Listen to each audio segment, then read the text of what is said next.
Olá, boa noite, bom dia, boa tarde para todos que acompanham o nosso estudo.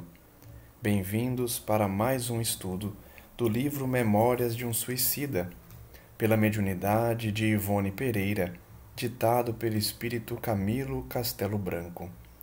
Estamos na nossa 56ª live, analisando justamente os ensinamentos de Camilo, das suas experiências no mundo espiritual, após receber a orientação dos seus guias e mentores do seu resgate realizado no Vale dos Suicidas. Já passamos por seu histórico no hospital, em todo o aprendizado da colônia, e estávamos na última live acompanhando a sua visita à Terra. Camilo retornou à Terra em espírito para visitar a sua cidade natal, a cidade em que ele havia vivido antes do suicídio. Ele e seus companheiros, que também optaram por essa porta sombria, visitavam a cidade do Porto, Lisboa, Portugal, o local em que eles tinham vivido a última existência e retornado então para enfrentar as suas escolhas. No final da live, vimos que Camilo retornou à sua residência, ao local que ele havia então vivido seus últimos momentos antes do suicídio. Acompanhamos o seu estado mental se deteriorar, vindo aí a desmaiar, tamanha a sua condição, tamanho o desequilíbrio que chegou à sua mente. Vimos que ele foi amparado por seus antigos enfermeiros, seus antigos médicos, que tinham participado igualmente do seu resgate no Vale dos Suicidas. E vimos, principalmente, que ele não seguiu a orientação do Roberto de Canalejas, ou seja, ao invés de buscar pessoas para auxiliá-las, Camilo preferiu retornar à sua antiga casa, caindo em sofrimento, em aflição, por reviver todos os momentos da sua última existência que o levaram ao suicídio. Portanto, o seu sofrimento, ali, presente em sua residência, fez com que ele entrasse num círculo vicioso de aflição e sofrimento. Paramos então nesse resgate do Camilo pelos irmãos médicos que haviam auxiliado ele desde o início do seu resgate na espiritualidade. E aí ele pergunta: o que o Roberto havia orientado vocês? Ao invés de sofrerem, ao invés de buscarem as suas antigas falhas, o que o Roberto tinha proposto? Camilo então responde dizendo que ele havia orientado a auxiliar espíritos recém-desencarnados, a auxiliar espíritos recém-resgatados do Vale dos Suicidas e visitar também aqueles que tinham ajudado eles nesse processo de redenção. No entanto, Camilo não seguiu essas orientações e estava justamente em sua antiga residência, revivendo todo o cenário desastroso que o levou ao suicídio. O seu irmão, então, afirma: então faça isso, Camilo, porque Roberto havia aconselhado corretamente. O conselho não foi observado e, com isso, o sofrimento bateu à sua porta. Camilo então diz que reuniu então todas as suas forças, impondo serenidade aos seus sentimentos, aos seus sentidos abalados pelas emoções, e alçou energias mentais, recordando as invocações do Mestre Nazareno, o Mestre Jesus, orando também, fervoroso e humilde, pedindo socorro e proteção. Camilo diz que a solidão ao seu redor o assustava. Ele então contemplou a casa em que havia vivido, o casário sinistro, e arrepios de odiosas emoções o incentivaram o desejo de afastar-se, mas afastar-se para muito longe, onde fosse possível esquecer a tragédia. Para ele, que tudo aquilo fazia-o recordar.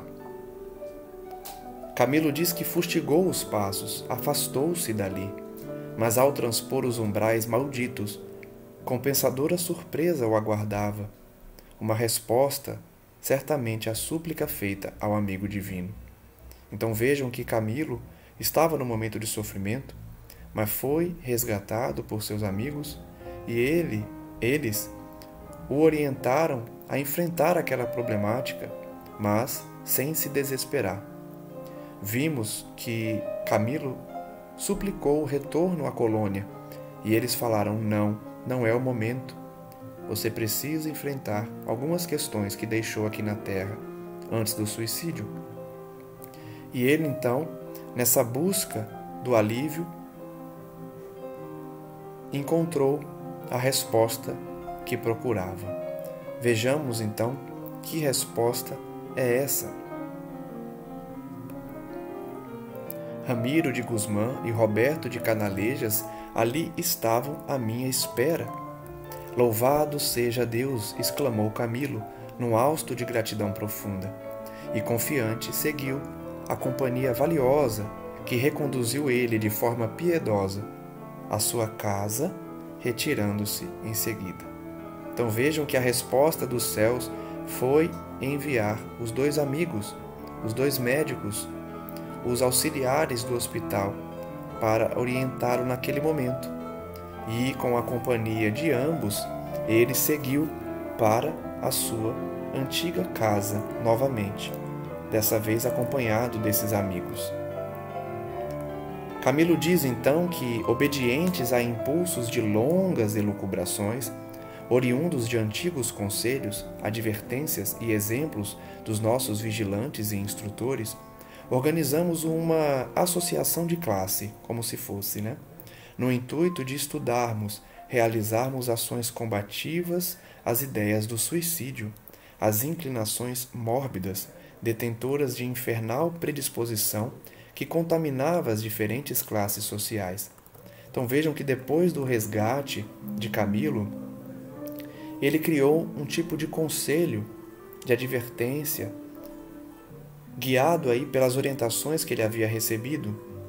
Criou, portanto, essa associação no intuito de estudar e de criar mecanismos para combater as ideias do suicídio nos homens. Essa ideia que contamina as diferentes classes sociais, que ele poderia agora voltar como espírito. Então, a intenção de Camilo ainda persistia, aquela intenção de fazer o bem, de transmitir aos encarnados as suas experiências como suicida no plano espiritual.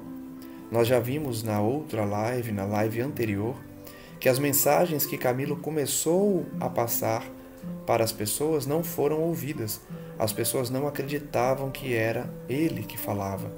Os seus antigos amigos, os seus antigos companheiros, os seus antigos leitores, já que ele era um artista, um escritor, não acreditavam ser ele.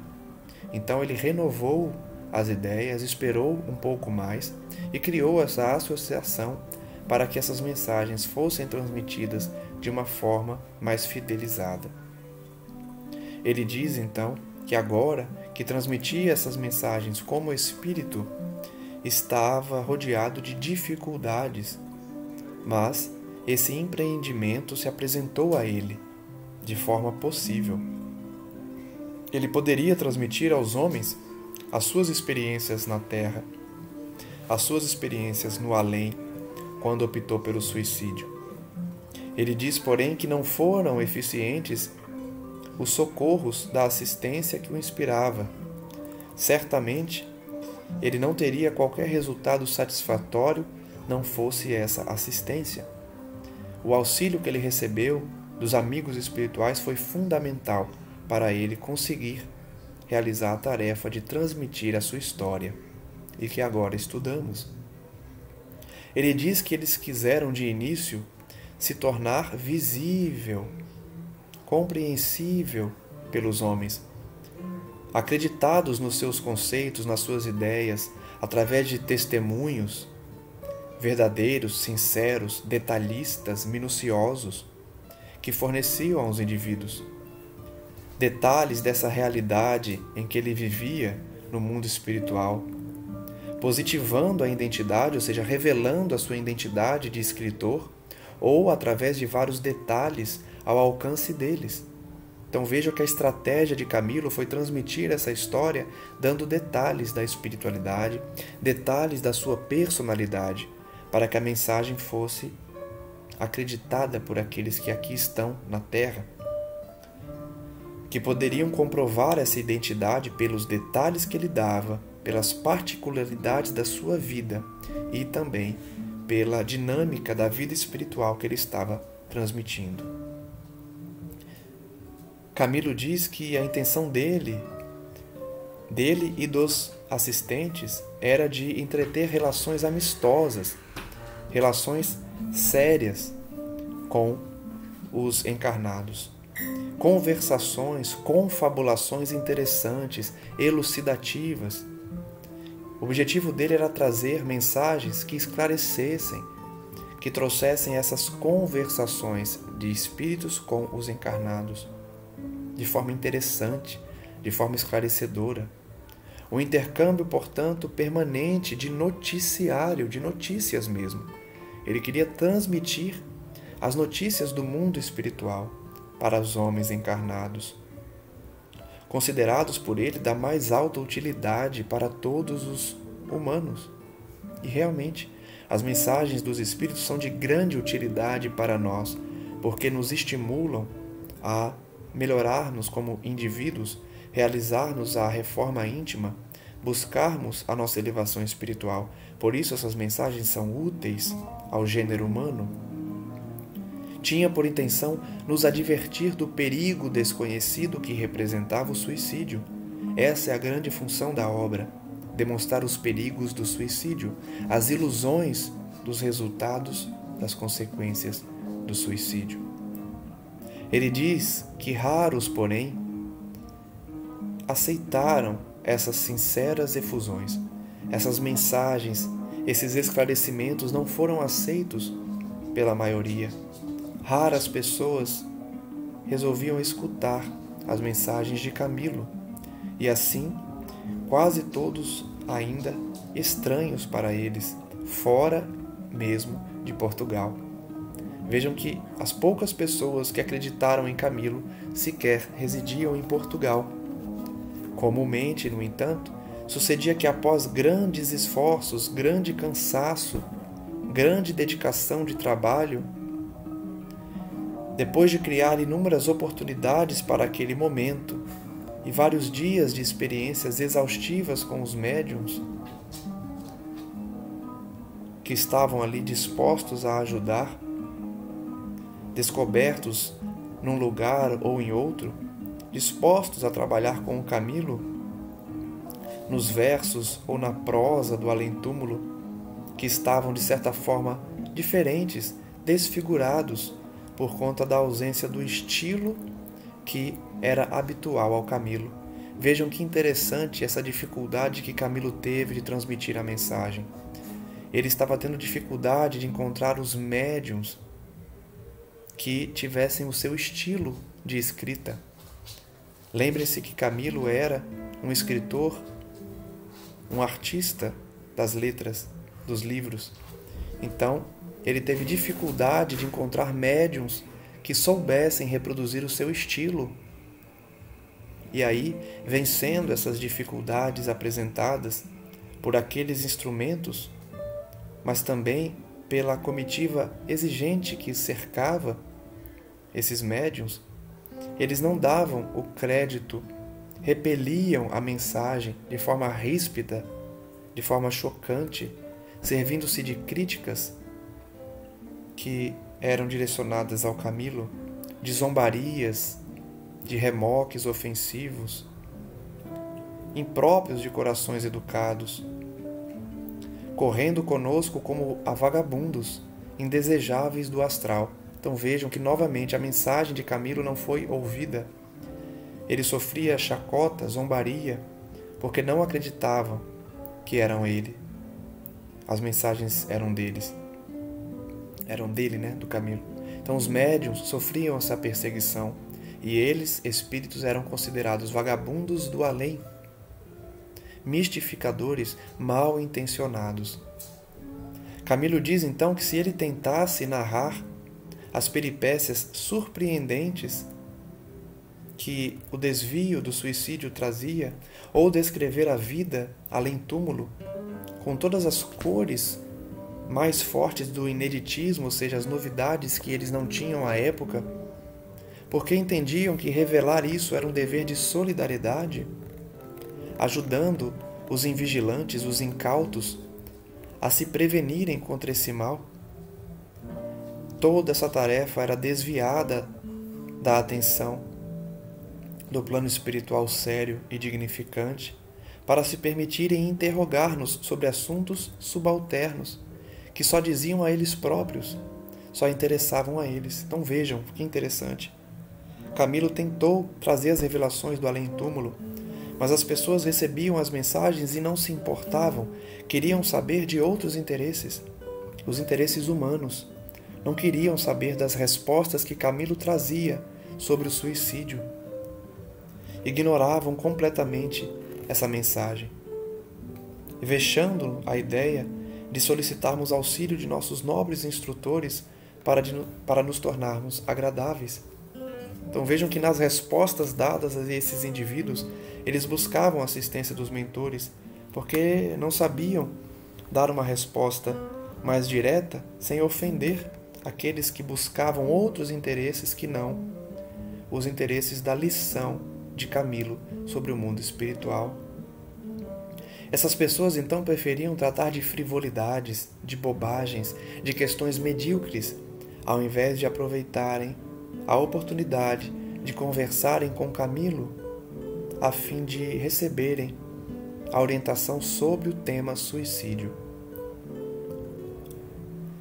Esses interesses eram pouco criteriosos, o que fazia Camilo ficar decepcionado, entristecido, provocando lágrimas frequentes nele, porque o tempo passava e ele não tinha qualquer registro de algo bom, de algo meritório no seu livro da consciência severo. Vejam que Camilo traz aquela necessidade de reequilibrar sua mente para com a lei divina. Ele que fora suicida precisava realizar o bem, praticar a caridade, mas não estava conseguindo transmitir suas ideias, alertar os homens, buscar despertá-los para a realidade espiritual, e isso o entristecia. Ele via o tempo passar, enquanto as pessoas buscavam outros interesses mesquinhos, ao invés de valorizar a mensagem dada por Camilo sobre o tema suicídio. Camilo diz: encontrávamos assim numa luta para realizar essa tarefa. Eles estavam se esforçando para realizar a tarefa de transmitir as mensagens do além sobre o tema, quando assaltou eles o desejo ardente de nos transportarmos para o Brasil. Vejam que a tarefa de Camilo realmente começa no Brasil, porque na Europa ele não obteve sucesso na transmissão dos seus pensamentos, das suas ideias. As pessoas tinham outros interesses. Assim, ele recebeu essa inspiração de ir ao Brasil. Sabia que era o país irmão, onde havia o campo vasto, fácil para os exercícios que eles tinham em mente, o exercício de transmitir a mensagem do além. Certamente, um país muito menos preconceituoso do que Portugal. As lembranças, então, ainda repercutiam na sua mente. A formosa reunião que ele assistiu numa certa noite no interior de Minas Gerais, onde haviam sido levados em falange pelos educadores desvelados do Instituto. Então Camilo se recordou de uma das visitas que ele fez ao Brasil, no interior de Minas, e enxergou ali que seria o local para iniciar a sua tarefa de transmitir aos homens as mensagens do além, a fim de alertá-los sobre a realidade espiritual e os perigos do suicídio. Lembrou então da sua visita ao Brasil e queria agora experimentar falar com os brasileiros para ver se teria algo mais de positivo, ao invés das experiências frustrantes na Europa. Porém, ele se perguntava como chegar lá, como chegar ao Brasil. Ele diz então que foram aqueles legionários incansáveis, aqueles que faziam parte da legião dos servos de Maria, que acudiram aos seus brados de socorro, dirigido por sua mente. Unidos em preces, pediam a caridade sublime de que eram dignos representantes, o auxílio, portanto, dos instrutores do Hospital Maria de Nazaré, daqueles que compunham a legião dos servos de Maria. Encaminharam então eles ao local almejado, transportando-os facilmente sob sua proteção. Esses guias então transportaram Camilo para o Brasil, felicitando ele e os seus companheiros com novas instruções num local seguro, sob a proteção de que estariam cobertos de surpresas desagradáveis, protegidos de qualquer surpresa.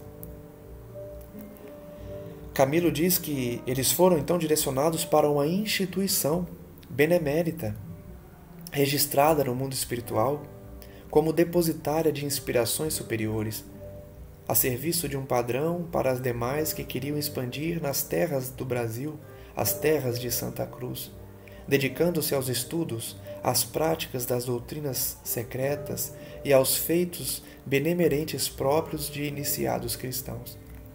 Então Camilo, na sua tarefa de divulgar a realidade espiritual para os homens, foi direcionado ao Brasil, numa instituição que se dedicava ao bem, que se dedicava aos iniciados cristãos em passar, em transmitir a palavra, a realidade espiritual. Camilo diz então que iniciou uma luta árdua, uma luta exaustiva. Todos os recursos que ele possuía, que ele podia dispor, foram utilizados para que aproveitassem os médiuns brasileiros, para aquele projeto sacrossanto que tinham em mente. Médiuns humildes, médiuns dóceis, médiuns afáveis, amorosos, sinceros no desejo de servir. Vejam que essas características são as mesmas que até hoje se pedem dos médiuns. Vontade de servir, sinceridade de coração para auxiliar, para cumprir uma tarefa espiritual, humildade, docilidade, afabilidade, amor. Essas são as características exigíveis do bom médium. E Camilo buscava essas características, encontrando vários médiuns que poderiam ser os sirineus dessas aflições, suavizando o calvário de reparações e experiências. Camilo diz que fez de tudo para utilizar as faculdades desses médiuns para os trabalhos literários que eles queriam testemunhar a Deus no arrependimento por infringir as suas leis. De novo, Camilo buscava a redenção espiritual, sabia ser um devedor, sabia que precisava trabalhar, que precisava exercer um trabalho que apagasse um passado de erros, um passado de infrações à lei divina. Por isso buscou o trabalho dos médiuns dedicados. Porém, a tortura do idioma foi um grande obstáculo. O idioma português foi o maior obstáculo para que os médiuns brasileiros pudessem transmitir a sua mensagem. Porque os brasileiros, Deus do céu, diz Camilo, descendentes dos portugueses, dessa raça do Camilo, do mesmo sangue, se desviaram do culto pela língua pátria. Camilo então questiona por que os brasileiros se distanciaram da língua pátria portuguesa. Por que, ao menos, os homens não tratavam de se habilitar num idioma tornado universal, que a eles, espíritos, concedesse possibilidades de expansões brilhantes? Vejam que Camilo buscava um médium que soubesse ao menos o português de Portugal, para que transmitisse as suas ideias de uma maneira mais direta e fácil. Questionava então por que os brasileiros não aprendiam a segunda língua, a língua portuguesa. de Portugal. O que então poderiam produzir, servindo-se de médiuns brasileiros? Camilo então diz que se lembrou das advertências de Roberto, prevenindo das dificuldades com que esbarraria para se comunicar com os homens, e reconheceu então que essas palavras eram justas, eram verdadeiras. De fato, muitas dificuldades seriam sentidas por Camilo para transmitir sua mensagem aos homens. Camilo então diz que o desânimo o invadiu. Uma profunda tristeza ameaçou renovar os dissabores deprimentes, as tristezas, a melancolia que ele sentiu quando visitou sua casa em Portugal.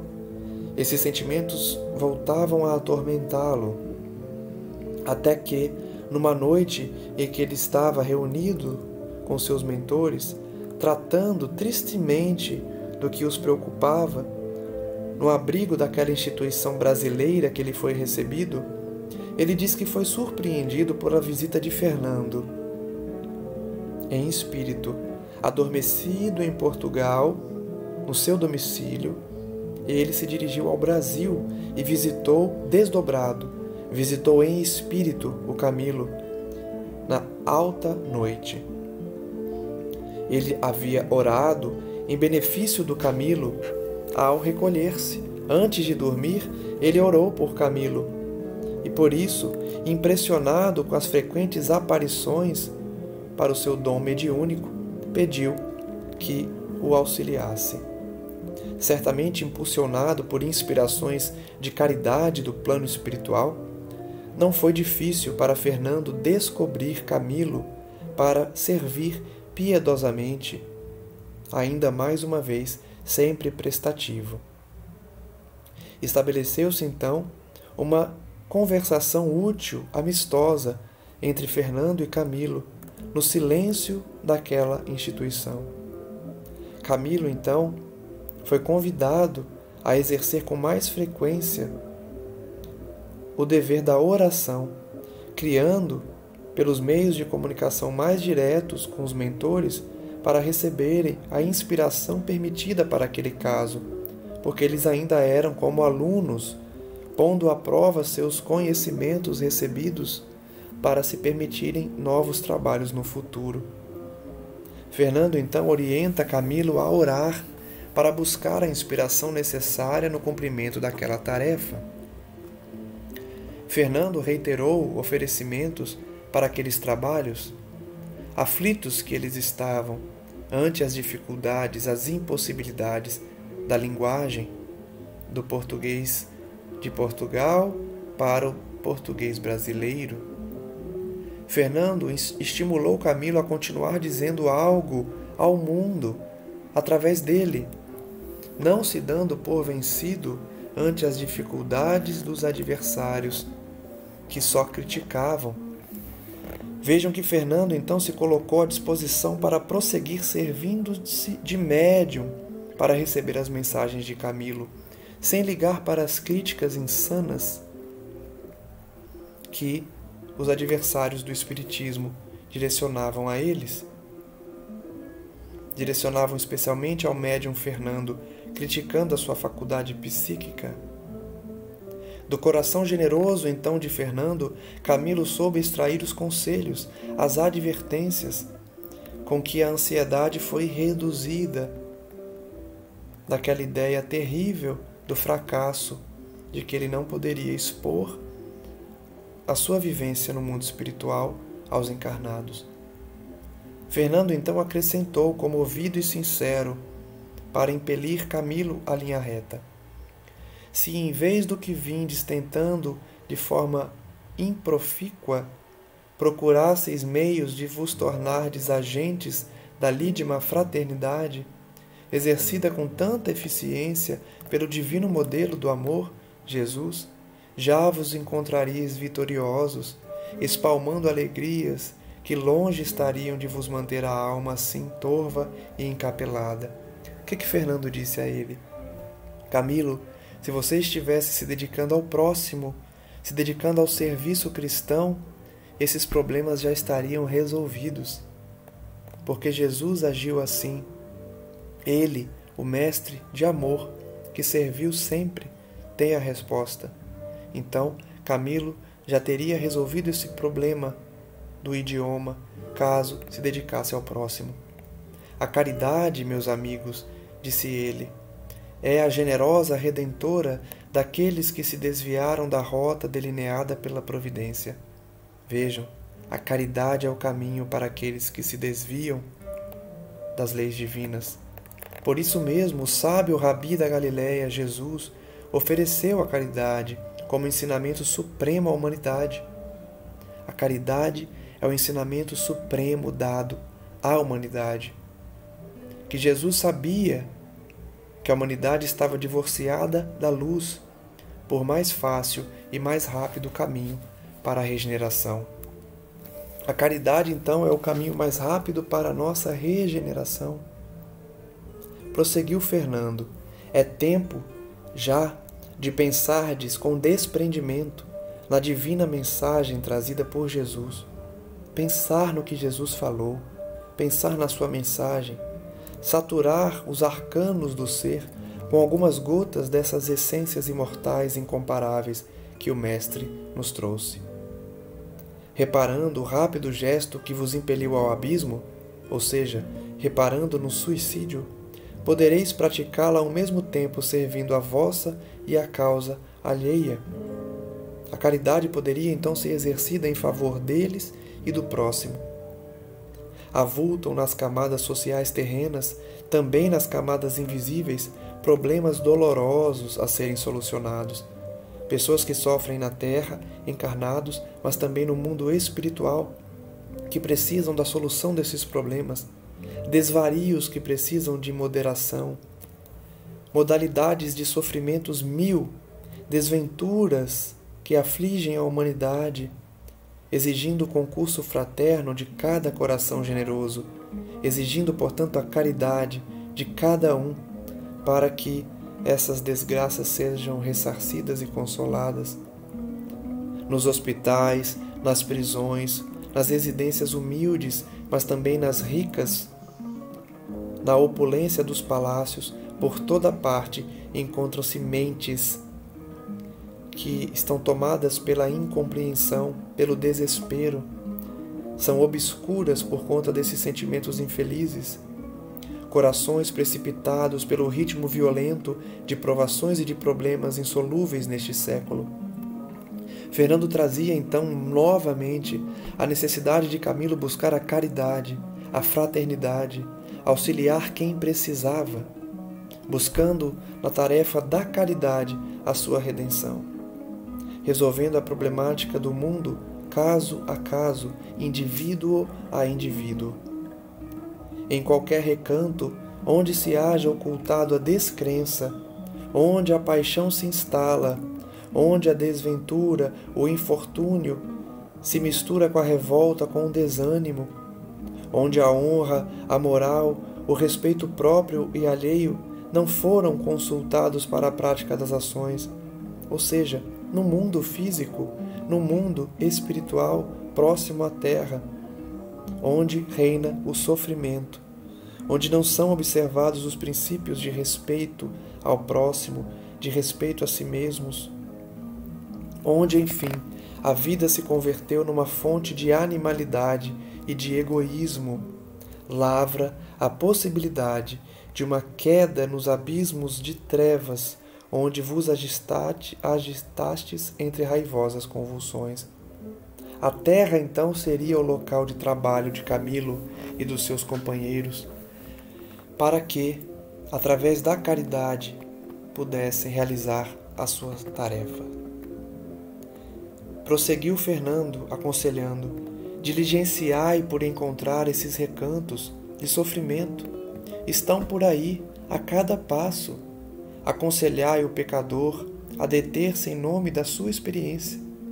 Vejam que Camilo poderia ensinar a esses pecadores, a esses sofredores, através da sua experiência própria, a melhor forma de fazerem cessar a conduta de erro, a conduta do mal e a conduta do suicídio, apontando como bálsamo para as amarguras aquele mesmo que desdenhastes quando homem e hoje reconheceis como único refrigério.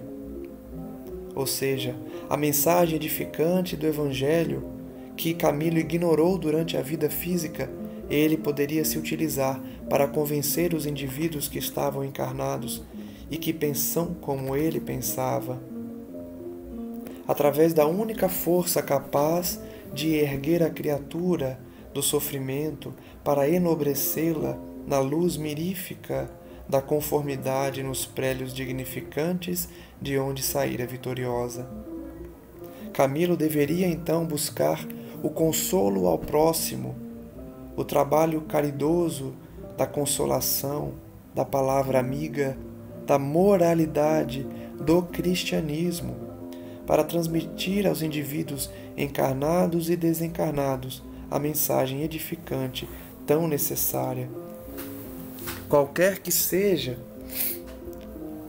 a decepção, o problema, quaisquer que sejam as decepções que façam os indivíduos sofrerem, somente o amor de Deus poderia solucionar essas problemáticas. Camilo então estava sendo convidado a ser um servidor do Cristo, transmitindo essa mensagem rediviva do Evangelho através das suas próprias experiências. A submissão ao irrevogável era a única saída.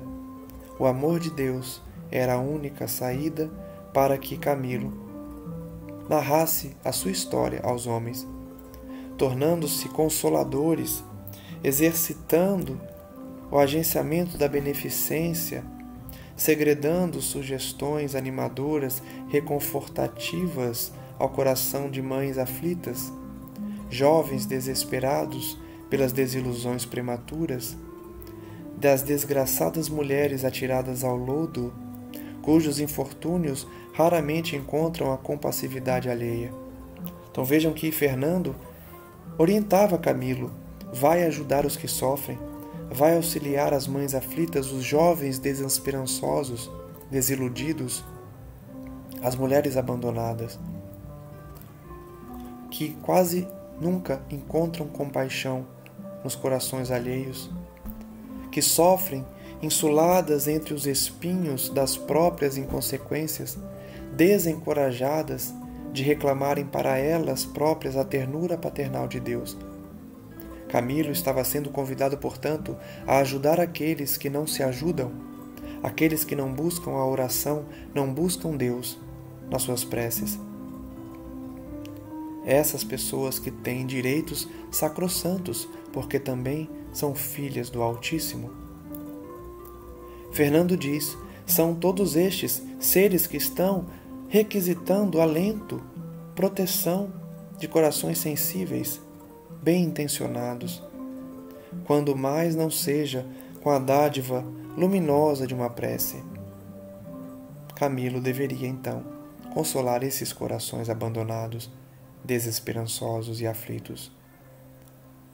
Pois então dá a esses indivíduos, uma vez que você também recebeu de almas serviçais e ternas, quando vos encontráveis a bracejar entre bramidos de dor, nas trevas que vos surpreenderam após a morte, após a tragédia que vos deixastes enredar.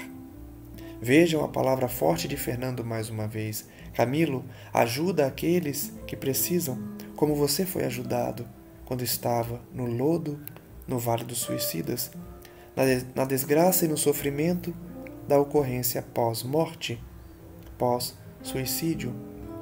Conta para esses indivíduos o que aconteceu com você. Convence-os a sofrer todas as situações aqui na terra que os deprimem, com paciência, com o valor que faltaram a você, Camilo, para que eles não venham a passar pelas mesmas situações dramáticas que vos endoideceram além das fronteiras da vida objetiva.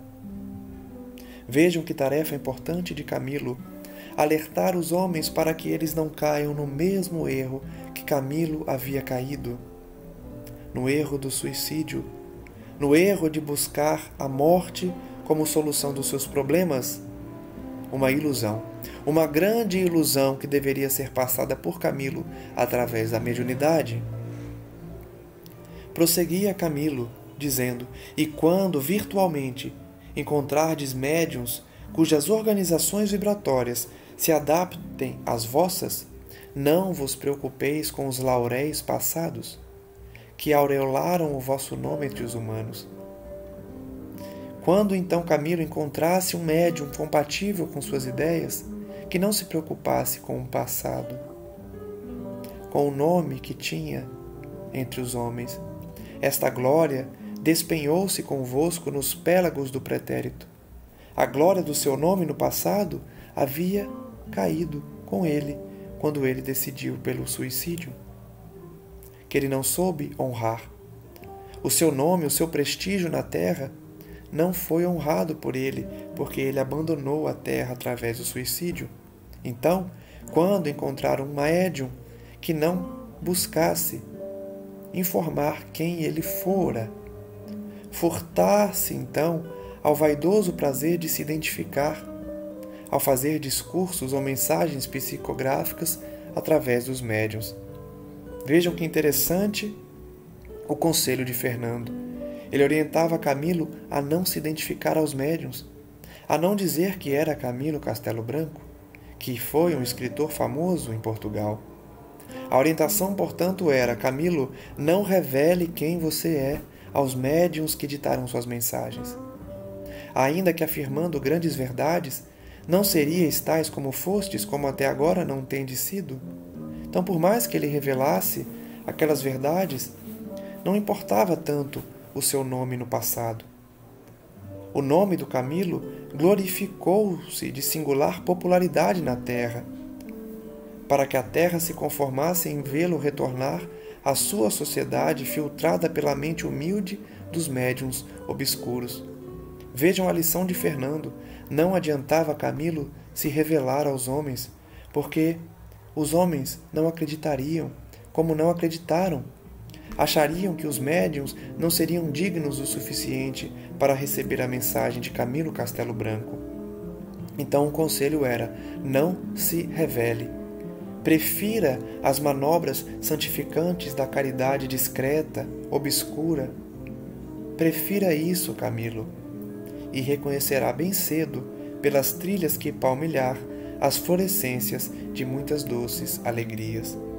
Então vejam que o caminho era o anonimato, que Camilo narrasse as suas experiências sem se identificar, para não levar o médium ao descrédito dos homens, e também para que o médium não se fascinasse, pois sabemos que a fascinação é um problema nos médiuns que acreditam receber espíritos valorosos. A orientação, portanto, era que Camilo não se identificasse ao médium ou aos médiuns. Camilo diz então que ouviu com muito agrado e interesse esse conselho. Fernando, mesmo a falar no seu corpo astral, porque Fernando estava desdobrado, enquanto sua armadura carnal repousava, dormia em Portugal, estava inspirado por alguém da colônia saudosa. Vejam que Fernando exercia a mediunidade até mesmo desdobrado. Ele estava ditando uma mensagem a Camilo, uma orientação dos mentores do além, dos mentores da colônia. Todos estavam ali em espírito, porém Fernando, encarnado, mas desdobrado, exercia a mediunidade também, recebendo a mensagem dos mentores espirituais de Camilo, inspirado então por alguém da colônia que estava interessado no sucesso de Camilo.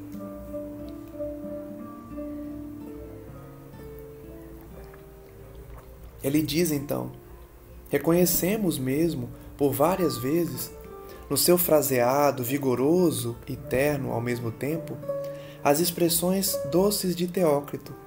Então vejam que Teócrito transmitia a mensagem a Camilo através da mediunidade de Fernando, que estava desdobrado, enquanto seu corpo dormia em Portugal. A mensagem então foi reconhecida pela forma de falar, pelo estilo das frases, e Camilo não tinha dúvidas que era Teócrito que falava por meio de Fernando, com acento paternal, singelo, amoroso do amigo distante que estava na colônia. As lágrimas então rolavam dos olhos de Camilo, enquanto uma funda saudade se transportava do seu coração. Vejam que bonito. Camilo recebia a mensagem de Teócrito, o diretor do hospital da colônia, naquelas mensagens que ele dava aos homens na terra, nas dúvidas que ele tinha no coração. No dia seguinte, Camilo deliberou então, junto aos seus, a visitar hospitais, a visitar os doentes em geral, deixando para mais tarde aqueles empreendimentos de levar a sua mensagem, a sua experiência de vida no mundo espiritual para os homens. Camilo então havia optado primeiro a servir, primeiro a exercer a caridade, para depois levar aos indivíduos a sua palavra.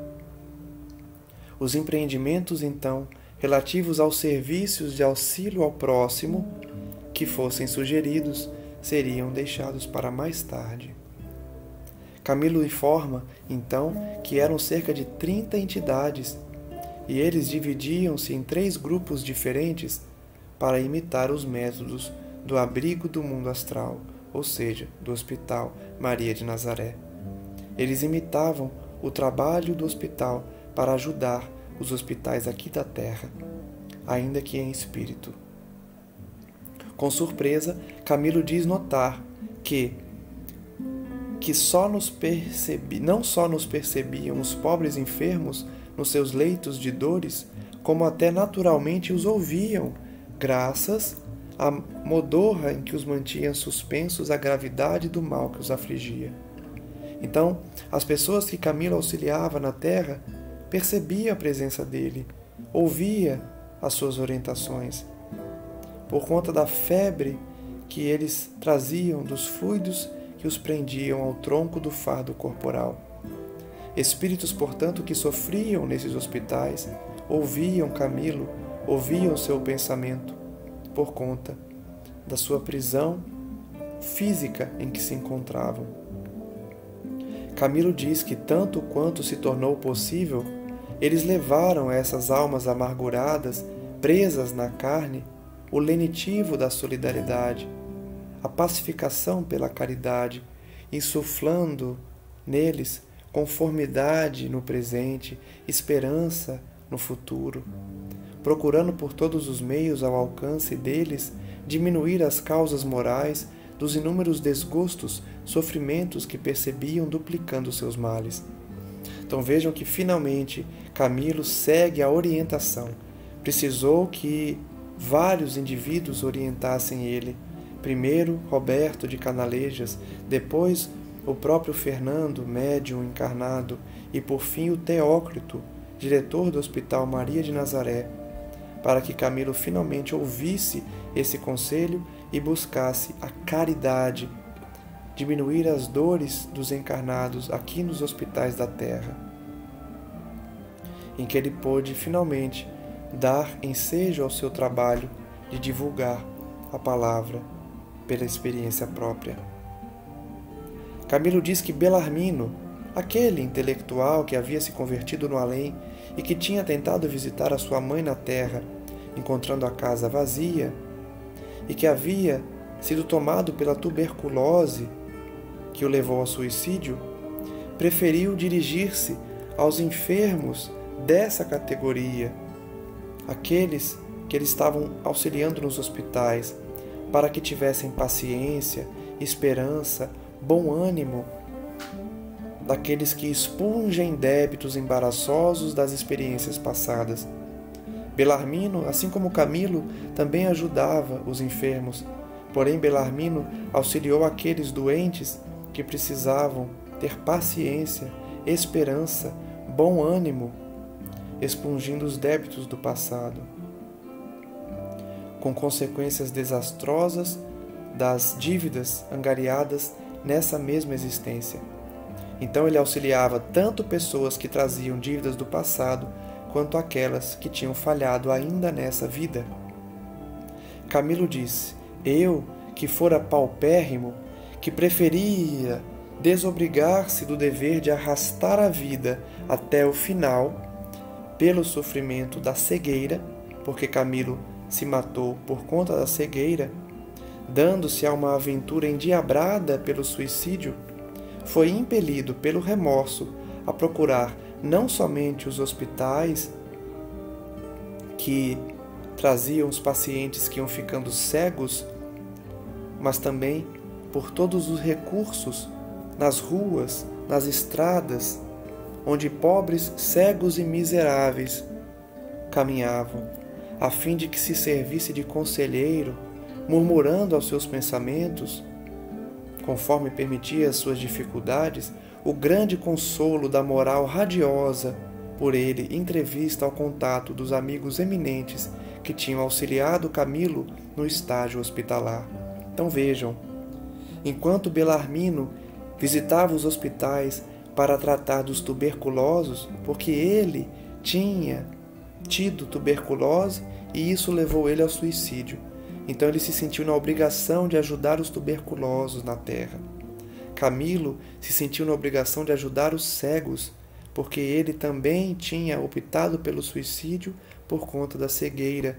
Então ele auxiliou os cegos nos hospitais, mas também os cegos nas vias públicas, nas estradas, atuando como um conselheiro, inspirando esses indivíduos para que tivessem paciência, para que enfrentassem a dificuldade da cegueira através do consolo moral que Camilo tinha aprendido com os mentores da espiritualidade, com os instrutores do Hospital Maria de Nazaré, local em que ele havia recebido os favores do Senhor Supremo. Camilo diz então que muitas vezes por isso compreendeu que obtinha êxitos, sucessos, que os corações que estavam cheios de desânimo, de desolação, se reanimavam cada vez que as sinceras e ardentes exortações telepáticas de Camilo tocavam seus corações. Vejam então que bonito, Camilo conseguia convencer os indivíduos a não abandonar a vida por conta da cegueira. As suas exortações sinceras convenciam os indivíduos de forma telepática, porque eles estavam encarnados enquanto Camilo se encontrava em espírito. Está vendo que a gente pode ajudar tanto encarnado quanto desencarnados? Tanto na carne quanto em espírito podemos ajudar, podemos praticar a caridade. João de Azevedo, outro companheiro de Camilo, aquele infeliz que estava nas trevas por conta das consequências espirituais da sua escolha, que escravizou-se ao vício do jogo, sacrificando tudo ao abominável domínio das cartas e da roleta. Fortuna, saúde, dignidade, honra e até mesmo a própria vida ele havia perdido para o jogo. A paz espiritual que ele também perdeu para o jogo, levando ao suicídio, ele também utilizou dessas experiências para voltar-se, angustiado e oprimido, aos locais em que ele se prejudicara, para dar advertências, conselhos prudentes aos pobres também dominados pelo vício do jogo, como ele o fora. Vejam que interessante. Camilo, Belarmino, João de Azevedo, todos eles suicidas, mas cada um com seus motivos pessoais, auxiliaram os homens de acordo com a sua falha no passado. Belarmino auxiliou os tuberculosos. Camilo auxiliou os cegos. João de Azevedo auxiliava os viciados em jogos, porque cada um desses fatores foram determinantes para o suicídio de cada um deles. Então eles se sentiam na obrigação de auxiliar esses indivíduos oprimidos e angustiados, para que os aconselhassem, os advertissem, dassem advertências a eles, para que eles não fossem dominados pelos mesmos vícios, caindo na mesma falha do suicídio que eles próprios haviam caído, se deixando arrastar de forma letal, tudo no intuito de afastar do abismo pelo menos um só daqueles infelizes. O objetivo de Camilo e dos seus colegas, então, era de afastar pelo menos um. O trabalho já teria validade, já teria valido a pena se eles conseguissem tirar pelo menos um indivíduo do erro, do vício do suicídio. Eles então suplicaram forças ao alto, forças a Deus, concurso dos mentores, dos indivíduos que eles sabiam dedicados à ação de caridade, de desviar do suicídio os desavisados, os incautos que se deixam rodear de 1000 possibilidades desastrosas. Esse era o trabalho de Camilo e dos seus companheiros. Levar para aqueles indivíduos a verdadeira palavra, o aconselhamento necessário para que eles não fossem subjugados pelo vício, pelo erro e pelas inúmeras quedas que nós vemos aqui na terra.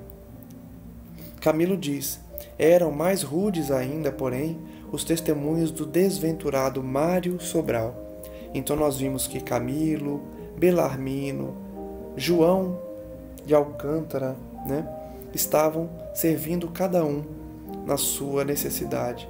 Mário, que havia assassinado a sua amante, abandonado seus filhos e sua esposa, ulcerado pelos hábitos do passado, tinha sua mente arrastada para os lupanares, apesar do sincero arrependimento em que ele se via possuído.